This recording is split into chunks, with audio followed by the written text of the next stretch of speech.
You made the decision to leave Wall Street. Yes.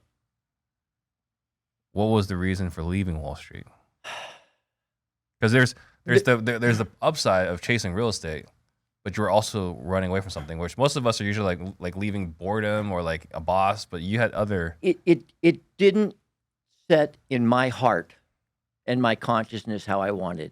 We were my firm. We were not doing what traditional Wall Street did. We were really working at giving our clients actual benefit, but that's not what the street was. You know, and you and I have talked about some of the movies, and people are like, "Wow, is that real?" It's like, no, they tamed it. They tamed it way down for the movie. I mean, those big people in the movie, they know they're very evil human beings, and they're cool. And I met a lot of people who had given up a piece of their soul, and I didn't want to do that. And it just, at the end of the day, it wasn't my passion. It wasn't what I wanted to do. The money was amazing. And you're saying those movies where people were throwing midgets at Targets and stuff like that. That was an understatement. Yes, massive. Because obviously, inherently, they make it a fun comedy movie. Yeah. But obviously, inherently, at some point, long before they got caught, these people knew they were inherently evil human beings who were stealing hundreds of millions of dollars, $10,000 to $50,000 at a time from regular people. I mean, they knew what they were. There was no question. Yeah. There's no doubt in their minds, and And so if you stayed there, I knew a lot of people that went down that path. We weren't throwing midgets in my office or anything like that. But I mean, that stuff was out there, and a lot of the guys who did the raises, I mean, they just would compromise their integrity and compromise their integrity. So you're saying they're selling their souls in the process? That was how we looked at it. Yeah. Yeah. Okay, so you got into real estate. Tell me about your first deal after you left Wall Street. So all I wanted to do is I just wanted to make him a cookie cutter. And so I was buying 3 and 4 bedroom, single family homes in middle-class neighborhoods, solid Class B.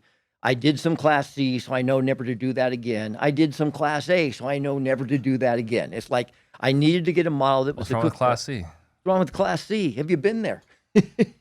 The C stands for crap. I know Wall Street today has made up Class D like Class C wasn't bad enough. I didn't want the culture. I didn't want regular renters, let alone Class C. And it's entirely about the culture.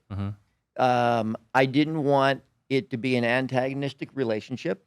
The culture between Wall Street and investors is not a good one. I wanted to change the model to where the resident won first.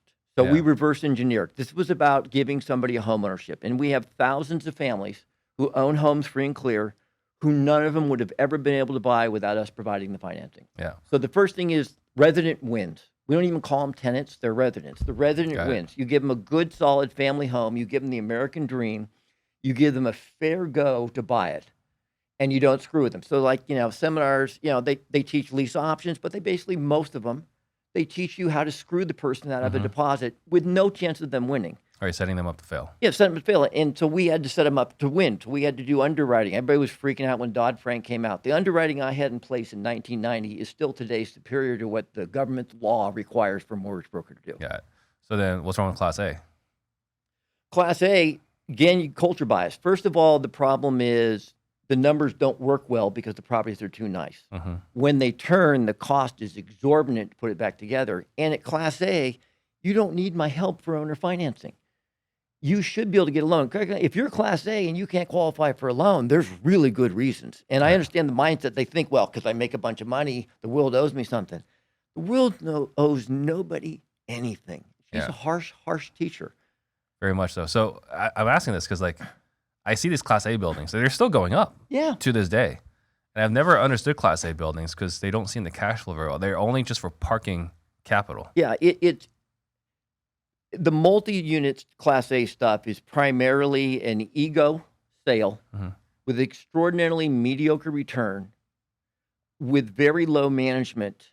And most operators, you can understand, from a Wall Street point of view, almost all of those are fee-based transactions only. They do not believe there's a back end. They do not believe they're going to make a profit. It's not a product they believe in. They don't attempt to make a profit, because making a profit